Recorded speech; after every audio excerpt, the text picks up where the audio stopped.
Hello guys, మీ అందరికీ తెలుగు ఫాడమ్ ఛానల్‌కి స్వాగతం, సుస్వాగతం. ఎంసీయూలో ఈ మధ్య వచ్చే ప్రాజెక్ట్స్ ఏమీ అంత ఇంట్రెస్టింగ్‌గా ఉండటం లేదని అనుకునే టైంకి మార్వెల్ ఒక మినీ సీరీస్‌ని తీసుకొచ్చింది. అదే మార్వెల్ జాంబీస్. ఈ సీరీస్‌కు సంబంధించి సెటప్‌ను వాట్ ఇఫ్ సీజన్ 1లోనే చేసేసింది. వాట్ ఇఫ్ సీజన్ 1 ఎపిసోడ్ 5లో మనము మొట్టమొదటిసారి మార్వెల్ జాంబీస్‌నైతే చూస్తాము. క్వాంటమ్ రెల్మ్ నుండి జానెట్‌ను కాపాడదామని హ్యాంక్ పిమ్ వెళ్తాడు. కానీ ఆమె అప్పటికే ఈ జాంబీస్ వైరస్‌తో ఇన్ఫెక్ట్ అవుతుంది. తను మొదటిగా హ్యాంక్‌ను ఇన్ఫెక్ట్ చేస్తుంది. మెల్లగా ఇది మొత్తం ఆల్మోస్ట్ అవెంజర్స్ అందరికీ పాకుతుంది. కొద్ది గంటల్లోనే ఆ వైరస్ మామూలు మనుషులను కూడా జాంబీస్‌లాగా మార్చేస్తుంది. ఇదంతా కరెక్ట్‌గా ఇన్ఫినిటీ వార్ టైంలో జరుగుతుంది. భూమి మీద క్రాష్ ల్యాండ్ అయ్యి థానోస్ గురించి వార్నింగ్ ఇద్దామని చూస్తే అప్పటికే మనోళ్ళు జాంబీస్‌లాగా మారిపోయి ఉంటారు. ఇంకా కొంతమంది సర్వైవర్స్ మాత్రమే మిగులుతారు. ఇంకా అక్కడ నుండి స్టోరీ అనేది స్టార్ట్ అవుతుంది. టు బీ ఫ్రాంక్, దీన్ని ఒక సినిమాలా తీసి డైరెక్ట్ డిస్నీ ప్లస్ హాట్‌స్టార్‌లోనే తీయొచ్చు. కానీ సోనీ మార్వెల్ కాంట్రాక్ట్ ప్రకారం స్పైడర్ మ్యాన్‌ను ఫ్రీగా వాడుకోవాలంటే సిరీస్‌లోనే తీసుకురావాలి. సినిమాలాగా తీసుకొస్తే మళ్ళీ సోనీతో డీల్ చేసుకోవాలి కాబట్టి మార్వెల్ ఒక మినీ సీరీస్ కింద రిలీజ్ చేసింది. ఏదైతే ఏంటి, మొత్తం 4 ఎపిసోడ్స్ అయితే రిలీజ్ అయ్యాయి. బట్ తెలుగులో లేదు. అందుకే ఈరోజు ఈ సీరీస్ మొత్తాన్ని ఈ వీడియోలో ఎక్స్‌ప్లెయిన్ చేయబోతున్నాం. సీరీస్ అంతా చాలా ఫాస్ట్ పేస్డ్‌గానే ఉంటుంది. కాబట్టి మీకు ఎక్కడ కూడా బోర్ కొట్టదు. సో, వీడియో మొత్తం చూడడానికి ట్రై చేయండి. కథ కూడా మంచి ఇంట్రెస్టింగ్‌గా వెళ్తూ ఉంటుంది. ఇంక లేట్ చేయకుండా వీడియో స్టార్ట్ చేద్దాం. అయితే షో మొదలవ్వడం కేట్ బిషప్, రీరీ విలియమ్స్ ఇంకా కమలా ఖాన్ ఒక అడవిలో నడుచుకుంటూ వాళ్ళ దారిలో ఉన్న జాంబీస్‌ని చంపుకుంటూ వెళ్తూ ఉంటారు. వీళ్ళతో పాటు Infinity War Iron Man armour కూడా ఉంటుంది. చెప్పాను కదా, అవెంజర్స్ అందరూ జాంబీస్‌గా మారిపోయారు ఈ ఇన్ఫినిటీ వార్ టైంలోనే అని. అయితే ఫ్రైడేను రీరీ కంట్రోల్ చేస్తూ ఉంటుంది. అందుకే వాళ్ళతో పాటు ఈ సూట్ కూడా ఉంటుంది. అలా వాళ్ళు న్యూయార్క్ అయితే చేరుకుంటారు. న్యూయార్క్ ఆల్రెడీ ఒక అపోకాలిప్టిక్ వరల్డ్ లాగా చేంజ్ అయి ఉంటుంది. ఈ షో అనేది వాట్ ఇఫ్‌లో జాంబీ ఎపిసోడ్‌లో జరిగిన స్టోరీకి 5 ఇయర్స్ తర్వాత జరుగుతుంది కాబట్టి ఈ షోలో మనం చూసే ప్లేసెస్ అన్నీ కూడా ఇలానే ఉంటాయి. ఇంక వాళ్ళు అక్కడ తిరుగుతూ ఉన్నప్పుడు సడెన్‌గా ఒక క్విన్ జెట్ అక్కడ క్రాష్ అయ్యి ల్యాండ్ అవుతుంది. వెంటనే వీళ్ళు దాని దగ్గరకైతే వెళ్తారు. అప్పుడు ఒక జాంబీ మరియు ఆ జాంబీ బాడీలో ఏదో ఉన్నట్టు రీరీ విలియమ్స్ సెన్సార్స్ అయితే గుర్తిస్తాయి. వెంటనే కమాలా ఆ జాంబీ బాడీలోంచి దాన్ని బయటకి తీసి చూస్తుంది. అయితే అది ఒక శాటిలైట్. ఎవరో పిమ్ పార్టికల్స్‌ను వాడి బాగా చిన్నగా చేసేసి ఉంటారు. మొదట్లో వాళ్ళకి అదేంటో అర్థం కాదు. అప్పుడే సడెన్‌గా హాకాయ్ వాళ్ళ మీద అటాక్ చేస్తాడు. ఇక్కడ హాకాయ్ కూడా జాంబీగానే మారిపోయి ఉంటాడు. ఇంకా మనోళ్ళు తప్పించుకొని వేరే సీక్రెట్ సర్వైవల్ బేస్‌కైతే వెళ్ళిపోతారు. రీరీ గురించి తెలిసిందే కదా! దాన్ని పూర్తిగా పరీక్షించి ఇది ఒక సబ్‌స్పేస్ ట్రాన్స్మిటర్ అని, దీనితో గ్యాలక్సీస్ మధ్య ఇన్ఫర్మేషన్‌ను ట్రాన్స్మిట్ చేయొచ్చని చెప్తుంది. ఫ్రైడే సహాయంతో అందులో ఉన్న కోడ్‌ను డీక్రిప్ట్ చేసి ఇది భూమిని కాపాడే ప్రాజెక్ట్ లైఫ్ షాట్ అనే దానికి సంబంధించిందని తెలుసుకుంటుంది. ఇంకా ఓహియోలో షీల్డ్ బేస్ ఉన్నట్టు రీరీ గుర్తిస్తుంది. దీనితో వాళ్ళు వెంటనే అక్కడికి స్టార్ట్ అవుతారు. అయితే కొంత దూరం వరకు బాగానే వెళ్లారు. కానీ సడెన్‌గా ఆకాశం నుండి వాళ్ళ మీదకు అటాక్స్ అయితే రావడం స్టార్ట్ అవుతాయి. అయితే అవి వీళ్ళ మధ్య చేస్తున్న అటాక్స్ కాదు. జాంబీ కెప్టెన్ మార్వెల్‌తో ఇకారిస్ ఫైట్ చేస్తూ ఉంటాడు. అయితే వీళ్ళ మధ్య జరిగే ఫైట్ అనేది చాలా ఇంటెన్స్‌గా ఉంటుంది. అక్కడ అంతా నాశనం చేస్తూ ఉంటారు. చివరికి మనోళ్ళు కారులోంచి బయటకు రావాల్సిన సిట్యుయేషన్ వస్తుంది. ఆ అటాక్స్ నుండి తప్పించుకోవడానికి అక్కడి నుండి పరిగెడుతూ ఉంటారు. కానీ అక్కడంతా జాంబీసే ఉంటాయి. కేట్, రీరీ ఇంకా కమాలా వాటితో ఫైట్ చేస్తూ ఉంటారు. సడన్‌గా కెప్టెన్ మార్వెల్ కేట్ ముందుకొస్తుంది. కేట్ తన దగ్గరున్న సర్ప్రైజ్ యారోను కెప్టెన్ మార్వెల్ మీద యూజ్ చేస్తుంది. బట్ అది పనిచేయదు. మరియు ఆమె కేట్ బిషప్‌ను చంపేస్తుంది. మరోవైపు రీరీ విలియమ్స్ కూడా జాంబీస్‌తో ఫైట్ చేస్తూ తాను కూడా చనిపోతుంది. కమలా కూడా ఆల్మోస్ట్ చనిపోయే వరకు వెళ్తుంది. కానీ అప్పుడే ఒకడొస్తాడు భయ్య బైక్ వేసుకొని. అతనే బ్లేడ్ నైట్. ఇతను కమలానైతే సేవ్ చేస్తాడు. ఇక్కడ ఖొన్షు బ్లేడ్‌ను తన అవతారకైతే ఎంచుకొని ఉంటాడు. ఇంకా కమలా ఖాన్ బ్లేడ్‌కైతే మొత్తం ఎక్స్‌ప్లెయిన్ చేస్తుంది. తన దగ్గరున్న ఆ ఇంటర్ గ్యాలాక్టిక్ ట్రాన్స్మిటర్‌ను బ్లేడ్‌కి చూపించి జరిగిందంతా చెప్తుంది. ఇంకా బ్లేడ్ మరియు కమలా ఒహియోలో ఉన్న ఆ సీక్రెట్ సర్వైవల్ బేస్‌కైతే స్టార్ట్ అవుతారు. అక్కడికి వెళ్లి చూస్తే ఆ సీక్రెట్ బేస్‌కు కాపలాగా వందలాది జాంబీస్ ఉంటాయి. ఆ బేస్‌లో ఉన్న మెలీనా ఆ జాంబీస్ అన్నిటిని ఒక రకమైన టెక్నాలజీతో కంట్రోల్ చేస్తూ ఉంటుంది. ఇంక వాళ్ళు వీళ్ళని లోపలికి రానివ్వరు. వాళ్ళకి కూడా కమల మొత్తం ఎక్స్‌ప్లెయిన్ చేస్తుంది. అదేంటో తెలుసుకోవాలంటే సీల్డ్ మదర్ బోర్డ్ ఉండాలి. అండ్ అది వీళ్ళ దగ్గరుంటుంది. అయితే అక్కడ మెలినాతో పాటు రెడ్ గార్డియన్ అలానే ఎలెనా బిలోవా కూడా అక్కడే ఉంటుంది. మెలినా ఆ ట్రాన్స్‌మిటర్‌ను పరీక్షించి మనం దీంతో సిగ్నల్ ఏం పంపలేము. వకండాలో జరిగిన దానివల్ల భూమి నుండి ఎటువంటి సిగ్నల్స్ పంపలేమని చెప్తుంది. కానీ స్పేస్‌లోకి వెళ్లి పంపితే అవుతుందని కూడా చెప్తుంది. అంతా బానే ఉంది. అనుకున్నప్పుడే అక్కడికి వాండా యొక్క జాంబీ ఆర్మీ వస్తుంది. దానికి సేనాధిపతిగా ఒకోయా ఉంటుంది. ఇంకా మెలినా తన కంట్రోల్ చేస్తున్న జాంబీస్‌తో వాళ్ళని ఆపడానికి చూస్తుంది. కానీ అప్పటికే హాఫ్ బాడీ ఉన్న కెప్టెన్ అమెరికా జాంబీతో పాటుగా జాంబీ గోస్ట్ కూడా లోపలికొచ్చేస్తాయి. జాంబీ కెప్టెన్ అమెరికాతో రెడ్ గార్డియన్ ఫైట్ చేసి పచ్చడి పచ్చడి చేస్తాడు. ఏంటో కెప్టెన్ అమెరికా లాంటి క్యారెక్టర్‌ను మార్వెల్ ఇలా చేస్తుంది. ఇంకా గోస్ట్ అయితే తన పవర్స్‌తో ఆ బేస్‌లో ఉన్న వాళ్ళను నాక్‌డౌన్ చేసుకుంటూ వస్తుంది. చివరికి బ్లేడ్ దగ్గరకొస్తుంది. మనోడు చేసిన ఫైటింగ్ స్టైల్‌కు ఫ్యాన్స్ అయిపోతాం అంతే. గోస్ట్‌ను ముక్కలు ముక్కలు చేసేస్తాడు. అప్పుడు అనిపించింది మార్వెల్ ఇంకా ఎందుకని బ్లేడ్ మూవీని అయితే తీయడం లేదని. ఇంక అందరూ ఎస్కేప్ అవ్వాలని మెలినా మాత్రం అక్కడే ఉండిపోయి వాళ్ళని ఎస్కేప్ అయ్యేలా చేస్తుంది.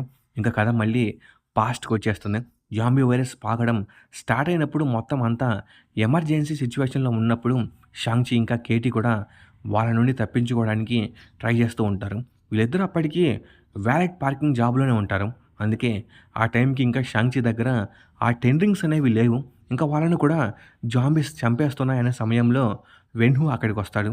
తన ప్రాణాలను సాక్రిఫైస్ చేసి షాంగ్-చిను కాపాడతాడు. అయితే షాంగ్-చి ఆర్మ్‌ను ఆల్రెడీ ఏదో జాంబీ ఇన్ఫెక్ట్ చేస్తుందని దీంతో ఆ 10 రింగ్స్‌ను వాడి తన చేతి నుండి చేతికి ఆ వైరస్ పోకుండా అలానే ఆ చేతిని ఎప్పటికప్పుడు హీల్ చేస్తూనే ఉంటాడు. అయినా గానీ తన చెయ్యి మాత్రం కొంచెం జాంబీ లాగానే ఉంటుంది. ఇంకా ప్రెజెంట్‌కొస్తే అలా సర్వే అయిన మనోళ్ళు సిటీ ఆన్ ద ఓషన్‌లోకి ఎలాగైనా వెళ్ళాలని చూస్తారు. ఈ సిటీ ఆన్ ద ఓషన్ అంటే మరేదో కాదు.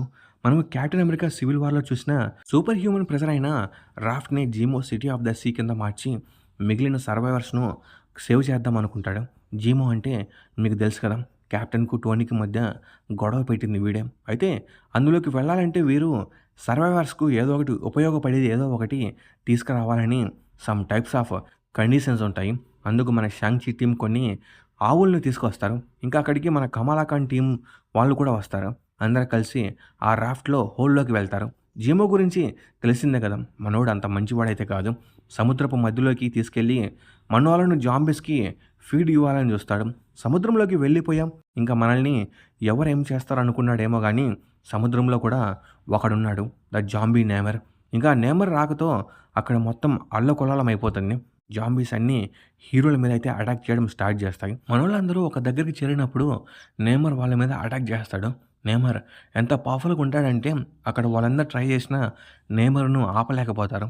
గుర్తుంచుకోండి ఇక్కడ నేమర్ ఆ రాఫ్ట్‌లోకి రావడానికి 2 కారణాలున్నాయి. ఒకటి తన ఆకలి తీర్చుకోవడానికైతే, మరొకటి కమలా దగ్గరున్న ఆ ట్రాన్స్‌మిటర్ కోసం. పోను పోను మీకే అర్థమవుతుందిలెండి. ఇంకా కమల తన లైట్ షేపింగ్‌ను ఉపయోగించి నేమర్‌ను నామరూపాలు లేకుండా చంపేస్తుంది. ఉన్నది కొద్దిసేపైనా అందరిని వణికించేశాడు. అయితే నేమర్ చేసిన విధ్వంసానికి ఆ రాఫ్ట్ మునిగిపోయే సిట్యుయేషన్‌కైతే వచ్చేస్తుంది. ఇంకా ఆ రాఫ్ట్ నుండి ఎలాగైనా మిగిలిన వాళ్ళు తప్పించుకోవాలని ఎలెనా అక్కడే ఉండిపోయి మిగిలిన వాళ్ళందరినీ ఎస్కేప్ పోడ్‌లో ఎస్కేప్ అయ్యేలా చేస్తుంది.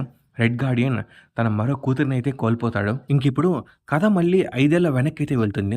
థానస్ భూమికి మైండ్ స్టోన్ కోసం వచ్చే టైంకి అప్పటికి ఈ జాంబీస్‌తో ఫైట్ చేసి ఉన్న స్పైడర్ మ్యాన్, స్కాట్ లంగ్ ఇంకా టిచాలా ముగ్గురు వకండాకి వస్తారు. కానీ వకండాలో ఆల్రెడీ థానస్ జాంబీలాగా మారిపోయి ఉంటాడు. అక్కడ వకండాను థానస్ ఆల్రెడీ మొత్తం నాశనం చేసి ఉంటాడు.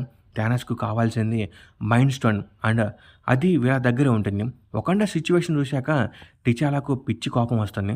థానస్‌ను ఎలాగైనా అంతం చేయాలని అనుకుంటాడు. ఇంకా ముగ్గురు కలిసి థానస్‌తో ఫైట్ చేస్తారు. థానస్ ఈ విషయంలోనే one of the most powerful beast అయినప్పటికీ జాంబీ వైరస్ వల్ల ఇన్ఫెక్ట్ అయిన తన బ్రెయిన్ మామూలుగా థానస్ లాగా ఫైట్ చేయనివ్వడం లేదు. అందుకే ఈ ముగ్గురు ఇంకా బ్రతికే ఉంటారు. అయితే జాంబీ థానస్ మెల్లగా తన దగ్గరున్న స్టోన్స్‌ను ఎలా వాడాలో నేర్చుకుంటాడు. ఇంకా రియాలిటీ స్టోన్‌ను వాడి వందలాది జాంబీస్‌ను వాళ్ళ మీదకు వదులుతాడు. ఇంకా వీళ్ళు కూడా చచ్చిపోతారన్నప్పుడు స్పేస్ నుండి ఉరుముల ద్వారా థోర్ స్ట్రోమ్ బ్రేకర్‌తో ఎంట్రీ ఇస్తాడు. థోర్, గ్రూట్ ఇంకా రాకెట్ థానస్ మీద స్ట్రైక్ చేద్దాం అనుకున్నప్పుడు థానస్ పవర్ స్టోన్ పవర్ అంతటిని యూజ్ చేసి వాళ్ళ మీద అయితే రిలీజ్ చేస్తాడు. థోర్ ఒక్కడు గాడ్ కాబట్టి దాన్ని విత్‌స్టాండ్ చేసి బ్రతుకుతాడు. కానీ పోరాడే సిట్యుయేషన్‌లో ఉండడు. ఇంకా గ్రూట్, ఇంకా రాకెట్ అయితే ఆ పవర్‌ని తట్టుకోలేక బూడిదయిపోతారు. ఇంక థానస్ రేజ్ మోడ్‌లోకి వెళ్లి వకండాను నాశనం చేస్తూ ఉంటాడు. అప్పుడే వకండా వైబ్రేనియం రియాక్టర్ కోర్ అయితే బయటపడుతుంది. ఇంకా ఇలా అయితే కుదరదని మళ్ళీ పీటర్ ఇంకా టిషాలా థానస్ మీద అటాక్ చేస్తారు. థానస్‌కు మైండ్ స్టోన్ కూడా దొరికేస్తుంది. ఇంకిప్పుడు థానస్‌ను ఆపకపోతే పరిణామాలు చాలా దారుణంగా ఉంటాయని టిషాలా అర్థం చేసుకుంటాడు. అందుకే తన లైఫ్‌ని కూడా సాక్రిఫైస్ చేసి థానస్‌తో పాటు ఆ రియాక్టర్ కోర్‌లోకి పడిపోతాడు. దీంతో మళ్ళీ ఈసారి కూడా మనము మన టిషాలానైతే కోల్పోతాం. అయితే ఆ రియాక్టర్‌లో పడ్డం వల్ల ఇన్ఫినిటీ స్టోన్స్‌లోని మొత్తం ఎనర్జీ ఒక్కసారిగా బయటికొచ్చేస్తుంది. సింపుల్‌గా చెప్పాలంటే ఆ స్టోన్స్ అనేవి ఇన్ఫినిటీ ఎనర్జీకి ఒక వెసెల్ లాంటివి. జస్ట్ ఆ ఎనర్జీ‌ను కంట్రోల్ చేయడానికి అవి పనిచేస్తాయి. మరి అవి పగిలిపోయినప్పుడు అందులో ఉన్న ఎనర్జీ ఎంతలా బయటకొస్తుందో ఆలోచించండి. ఇంకా అక్కడ బ్రూస్ బ్యానర్ కూడా ఉంటాడు. దీన్ని ఇలానే వదిలేస్తే ఈ ఎనర్జీ భూమి మొత్తాన్ని సర్వనాశనం చేస్తుందని అర్థం చేసుకుంటాడు. ఇంకా మరో ఓపిక లేక హల్క్‌గా మారి ఆ ఎనర్జీని అబ్జర్వ్ చేసుకోవడం స్టార్ట్ చేస్తాడు. మీకు తెలుసు కదా! ఆ ఇన్ఫినిటీ స్టోన్స్ నుండి వచ్చే ఎనర్జీ కూడా గామా రేడియేషనే. కాబట్టి హల్క్ దాన్ని అబ్జర్వ్ చేసుకుందాం అని అనుకుంటాడు. హల్క్ అంతటి ఎనర్జీను తట్టుకోలేకపోవచ్చు కానీ, ఇక్కడే హల్క్ తన లిమిట్స్‌ను పుష్ చేసి మరీ అబ్జార్ప్షన్ రేట్‌ను పెంచుతాడు. దీంతో తను కూడా ఇన్ఫినిటీ ఎనర్జీకి వెసెల్‌గా మారిపోయి, ఆ ఎనర్జీ అంతటిని తనలోకి అబ్జర్వ్ చేసుకొని ఇన్ఫినిటీ హల్క్‌గా మారిపోతాడు. ఇప్పుడు తను బ్రూస్ బ్యానర్ కాదు. అలా అని హల్క్ కూడా కాదు. ఇంకా ప్రెజెంట్‌కొస్తే కమలా వాళ్ళకి అర్థం కాదు. అసలిప్పుడు ఏం చేయాలని? అసలు ఆ ట్రాన్స్‌మిటర్‌ను స్పేస్‌లోకి ఎలా తీసుకెళ్ళాలని? ఇంకా ఖోన్సు ఇన్ఫర్మేషన్ కారణంగా న్యూ యాస్గార్డ్‌కి వెళ్తారు. ఇక్కడ న్యూ యాస్గార్డ్ ఫుల్ సీల్డ్‌గా ఉంటుంది. వాళ్ళు ఎవరిని కూడా లోపలికి రానివ్వరు. ఇంకా వీళ్ళొచ్చినప్పుడు వాల్కిరియా బయటకొస్తుంది. మీకిక్కడ అనుమతి లేదు. మీరు వెంటనే ఇక్కడి నుండి వెళ్ళిపోండి అని చెప్తుంది. వాళ్ళు తమ దగ్గరున్న ట్రాన్స్‌మిటర్ గురించి చెప్పినా వినదు. ఇంకా మరో మార్గం లేని ఖోన్షు బయటకొస్తాడు. ఖోన్షు కూడా దేవుడే కాబట్టి వాల్కిరియాకు ఖోన్షు బాగా తెలుసు. అప్పుడు వాళ్ళను లోపలికి వదులుతారు. లోపలికి వచ్చాక వాళ్ళందరికీ మంచి తిండి కూడా పెడుతుంది. అయితే కమాలా వాల్కిరియాతో మొత్తం చెప్పి వాళ్ళ దగ్గరున్న స్పేస్ షిప్ సహాయంతో స్పేస్‌లోకి వెళ్ళి ఆ సిగ్నల్‌ను ట్రాన్స్మిట్ చేసి నోవా కార్ప్స్‌ను హెల్ప్‌కు పిలవచ్చని చెప్తుంది. అయితే న్యూ యాస్గార్డ్‌లో థోర్ కూడా ఉంటాడు. కానీ థోర్ అక్కడ ఫుల్ డిప్రెస్ అయి ఉంటాడు. తన వాళ్ళందరిని కోల్పోయాననే బాధ, థానస్‌ను ఓడించలేకపోయాననే బాధ తనను ఇలా మార్చేస్తుంది. అప్పుడే సడెన్‌గా అక్కడికి వాండా వస్తుంది. వాండా చూడడానికి నార్మల్‌గానే ఉంటుంది. కానీ అలాగని ఆమె మంచిదనుకోకండి. వాండా ఆల్రెడీ జాంబీస్‌గా మారిపోయి ఉంటుంది. కానీ ఆమెకున్న రియాలిటీ వ్రాపింగ్ పవర్ కారణంగా వాండా తన అపియరెన్స్‌ను ఆల్టర్ చేస్తుంది. అయితే వాండా అక్కడికి వచ్చేది కమాలా కోసం. అది ఎందుకనేది మార్వెల్ అయితే రివీల్ చేయలేదు గానీ, వాండాకు కమలా అవసరమైతే ఉంది. అందుకే ఆమె కమలా కోసం వస్తుంది. అయితే వాండా అక్కడికి రాగానే మనోళ్ళందరూ వాండా మీద అటాక్ చేయడానికి రెడీ అవుతారు. కానీ వాల్కిరీ ఇంకా అక్కడున్న న్యూ యాస్గార్డ్ ప్రజలు మాత్రం ఆమెను చూసి భయపడరు. ఇంకా ట్విస్ట్ ఏంటంటే వాల్కిరియా మీరు అలా చేయకూడదు. ఆమె మాకు సహాయం చేస్తుందని అంటుంది. ఎంతకాలం వాళ్ళు తినే తిండి అంతా కూడా వాండానే వాళ్ళకిస్తుంది. అందుకే వాల్కిరియా వాండాతో ఫ్రెండ్లీగా ఉంటుంది. వాండా కమలాతో ఇలా అంటుంది. ఈ ప్రపంచాన్ని నేను మార్చగలను. మళ్ళీ ఒకప్పట్లా అందరూ సంతోషంగా ఉండేలా నేను చేయగలను. కానీ నాకు దానికి ఒకరి శక్తి కావాలి. అది ఇన్ఫినిటీ హల్క్‌దని చెప్తుంది. అయితే వాండా ఒక్కసారిగా తన నిజ స్వరూపం చూపిస్తుంది. అయితే ఆ ఫుడ్ అంతా కూడా ఆల్రెడీ చచ్చిన శవాలే. జస్ట్ వాండా రియాలిటీని ఆల్టర్ చేయడం వల్ల వాళ్ళనంతా విందు భోజనం అనుకుంటారు. వాండా మొత్తం అల్లకల్లోలం అయితే క్రియేట్ చేస్తుంది. వాల్కిరియాకు సీన్ మొత్తం అర్థమయ్యి వెంటనే వాళ్ళను స్పేస్ షిప్ దగ్గరకైతే తీసుకెళ్తుంది. ఇది జరుగుతున్నా కూడా థోర్ ఏమీ కదలడు. ఆ ఫైట్‌లో డెత్ డీలర్ చనిపోతాడు. ఇంకా రెడ్ గార్డియన్ ఏమో జాంబీలాగా మారిపోతాడు. ఇంకా మిగిలిన వాళ్ళు స్పేస్ షిప్‌లోకి వెళ్ళి అక్కడి నుండి తప్పించుకుందామని అనుకుంటారు. కానీ ఈలోపే వాండా అక్కడికైతే వచ్చేస్తుంది. ఆ స్పేస్ షిప్‌ను వెనక్కి లాగుతుంది. అప్పుడు వస్తాడు మన థోర్. సిరీస్ మొత్తానికి నాకు నచ్చిన మూమెంట్ అంటే ఇదే. థోర్ వచ్చి వాండాను మామూలుగా కొట్టడం. వాళ్ళిద్దరి మధ్య జరిగే బ్యాటిల్ అనేది చాలా ఇంటెన్స్‌గా అవుతూ ఉంటుంది. థోర్ వాండాతో ఫైట్ చేస్తూ వాళ్ళు అక్కడి నుండి వెళ్ళిపోవడానికి సహాయం చేస్తాడు. కమలా మీరే లాస్ట్ అవెంజర్, మాకు మీరు కావాలని చెప్పినప్పుడు లేదు, ఇక్కడ నువ్వే అవెంజర్‌వి అంటాడు. అలా థోర్ సహాయం వల్ల వాళ్ళు ఎలాగోలా స్పేస్‌లోకి అయితే వెళ్ళిపోతారు. ఎంతో కష్టపడి స్పేస్‌లోకి వెళ్తారు. ఆ ట్రాన్స్మిటర్ ద్వారా నోవా కార్ప్స్‌కు సిగ్నల్ కూడా పంపుతారు. ట్రాన్స్మిటర్‌ను ఆన్ చేసిన వెంటనే వాళ్ళు అక్కడ ప్రత్యక్షమవుతారు. బట్ ఇక్కడే ట్విస్ట్ ఉంది. వాల్కిరియాకు డౌట్ వస్తుంది. ఎంత స్పీడ్‌గా వచ్చినా ఇంత త్వరగా ఇక్కడికి రాలేరని. అయితే అసలు పాయింట్ ఏంటంటే వాళ్ళు ఎప్పటినుండో అక్కడే ఉంటారు. అసలు వాళ్ళు భూమికి హెల్ప్ చేయడానికి రాలేదు. భూమి నుండి ఆ వైరస్ మిగిలిన యూనివర్సెస్‌కి స్ప్రెడ్ అవ్వకూడదని వాళ్ళు భూమి చుట్టూన కాపలా కాస్తూ ఉన్నారు. ఎవరు తప్పించుకోకుండా ఇక్కడ వీళ్ళు చేస్తుంది రైట్ అని అనలేము. తప్పని కూడా అనలేము.